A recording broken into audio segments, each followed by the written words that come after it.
Hi everyone, welcome to our channel. இந்த வீடியோல நாம டெய்லி லைஃப்ல யூஸ் பண்ணக்கூடிய சின்ன சின்ன சென்டென்சஸ் தான் பார்க்க போறோம். புதுசா நீங்க இங்கிலீஷ் லேர்ன் பண்ண ஸ்டார்ட் பண்ணிருக்கீங்க அப்படின்னா இந்த வீடியோ உங்களுக்கு ரொம்ப யூஸ்ஃபுல்லா இருக்கும். வீடியோக்குள்ள போறதுக்கு முன்னாடி நம்ம சேனலை இது வரைக்கும் நீங்க சப்ஸ்கிரைப் பண்ணல அப்படின்னா சப்ஸ்கிரைப் பண்ணிருங்க. மறக்காம பெல் ஐக்கானே கிளிக் பண்ணிருங்க. நான் ஜெயிச்சிட்டேன் இல்லனா நான் வின் பண்ணிட்டேன் அப்படின்னு சொல்லுவோம் இல்லையா, அதை நம்ம இங்கிலீஷ்ல எப்படி சொல்லலாம் அப்படின்னா I have won. I have won அப்படின்னு சொல்லலாம். உனக்கு லேட் ஆகுதா அப்படின்னு கேட்போம் இல்லையா, அதை நம்ம இங்கிலீஷ்ல எப்படி கேட்கலாம் அப்படின்னா Are you getting late? Are you getting late அப்படின்னு நம்ம கேட்கலாம். நமக்கு எமர்ஜென்சியா பணம் வேணும் அப்படின்னா நம்ம ஃப்ரெண்ட்ஸ் கிட்டயோ இல்லைன்னா நமக்கு தெரிஞ்சவங்க கிட்டயோ எனக்கு கொஞ்சம் பணம் தர முடியுமா அப்படின்னு கேட்போம் இல்லையா, இதை நாம எப்படி இங்கிலீஷ்ல கேட்கலாம் அப்படின்னா Could you lend me some money? Could you lend me some money அப்படின்னு நம்ம கேட்கலாம். நம்ம ஃப்ரெண்ட்ஸோ இல்லை வீட்டில் யாராவது வா இன்னைக்கு வெளியில் போயிட்டு வரலாம் அப்படின்னா இல்லை எனக்கு இன்னைக்கு ரொம்ப டயர்டாக இருக்குது அப்படின்னு சொல்லுவோம் இல்லையா. ஸோ எனக்கு இன்னைக்கு ரொம்ப டயர்டாக இருக்குது அப்படிங்கிறத இங்கிலீஷில் நீங்கள் எப்படி சொல்லலாம் அப்படின்னா ஐ ஆம் ஃபீலிங் டயர்ட் டுடே. ஐ ஆம் ஃபீலிங் டயர்ட் டுடே அப்படின்னு சொல்லலாம்.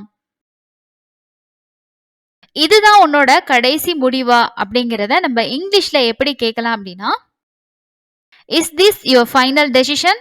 Is this your final decision அப்படின்னு நம்ம கேட்கலாம். உனக்கு வேணுமா அப்படிங்கிறத இங்கிலீஷ்ல எப்படி கேட்கறது அப்படின்னா to you want? To you want அப்படின்னு நம்ம கேட்கலாம். என்ன குறை சொல்லாத அப்படின்னு நம்ம சொல்றோம் இல்லையா, அதை நம்ம இங்கிலீஷ்ல எப்படி சொல்லலாம் அப்படின்னா don't blame me. Don't blame me அப்படின்னு சொல்லலாம். மறக்காத இல்லைன்னா மறந்துடாத அப்படிங்கிறத இங்கிலீஷ்ல டோன்ட் ஃபொர்கெட். டோன்ட் ஃபொர்கெட் அப்படின்னு சொல்லலாம். உன்கிட்ட நான் பலமுறை சொல்லியிருக்கேன் அப்படிங்கிறத நம்ம இங்கிலீஷ்ல எப்படி சொல்லலாம் அப்படின்னா I have told you that many times. I have told you that many times அப்படின்னு நம்ம சொல்லலாம். நான் எதையும் மறைக்கல அப்படின்றத நம்ம இங்கிலீஷ்ல எப்படி சொல்லலாம் அப்படின்னா I didn't hide anything. I didn't hide anything அப்படின்னு நம்ம சொல்லலாம்.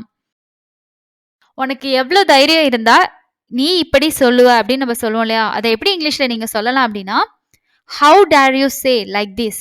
How dare you say like this அப்படின்னு நம்ம சொல்லலாம். அவனோட ஃபோன் நம்பர் என்கிட்ட இல்லை அப்படிங்கிறத நீங்க இங்கிலீஷ்ல எப்படி சொல்லலாம் அப்படின்னா I don't have his phone number. I don't have his phone number அப்படின்னு சொல்லலாம். யாராவது உங்ககிட்ட அவன் என்ன பண்ணிட்டு இருக்கான் அப்படின்னு கேட்கும்போது அவன் தூங்கிட்டு இருக்கான் அப்படின்னு சொல்லுவீங்க இல்லையா, அதை இங்கிலீஷ்ல நீங்க எப்படி சொல்லலாம் அப்படின்னா he is sleeping. he is sleeping அப்படின்னு சொல்லலாம். எனக்கு மெசேஜ் பண்ணாத அப்படிங்கிறத நம்ம இங்கிலீஷ்ல எப்படி சொல்லலாம் அப்படின்னா டோன்ட் டெக்ஸ்ட் மீ.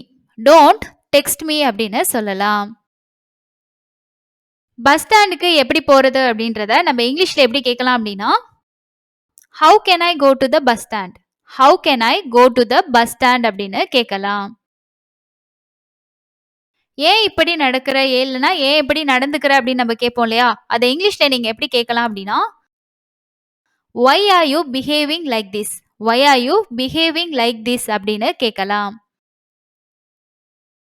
படத்துக்கு போகலாமா அப்படின்னு உங்க ஃப்ரெண்ட்ஸ் கிட்ட இல்லைன்னா உங்க கூட இருக்கவங்க கிட்ட கேட்பீங்க இல்லையா, அதை எப்படி இங்கிலீஷ்ல கேட்கலாம் அப்படின்னா shall we go for a movie?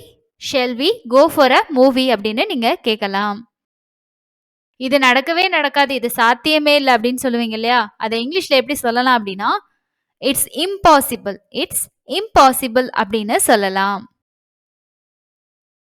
ஒரு நிமிஷம் இங்க வா அப்படின்னு சொல்லுவீங்களா, அதை இங்கிலீஷ்ல நம்ம எப்படி சொல்லலாம் அப்படின்னா come here for a minute. Come here for a minute அப்படின்னு சொல்லலாம். இதை யாரு உனக்கு கொடுத்தா அப்படின்னு நம்ம கேட்போம் இல்லையா, அதை இங்கிலீஷ்ல நீங்க எப்படி கேட்கலாம் அப்படின்னா who gave it to you? who gave it to you அப்படின்னு நீங்க கேட்கலாம். இந்த வீடியோ உங்களுக்கு யூஸ்ஃபுல்லா இருந்துச்சு அப்படின்னா உங்களோட ஃப்ரெண்ட்ஸ் அண்ட் ரிலேட்டிவ் கூட ஷேர் பண்ணுங்க. டெய்லியும் நீங்க உங்க ஃப்ரெண்ட்ஸ் அண்ட் உங்களோட ரிலேட்டிவ்ஸ் கூட பேசும்போது இந்த மாதிரியான சின்ன சின்ன வேர்ட்ஸை யூஸ் பண்ணி பழகுங்க. அப்பதான் நம்ம டெய்லி யூஸ் பண்ணும்போது இங்கிலீஷ் வந்து ஃப்ளூவெண்டா நமக்குள்ளே வரும். இன்னொரு யூஸ்ஃபுல்லான வீடியோல மீட் பண்ணலாம். தேங்க்ஸ் ஃபார் வாட்சிங்.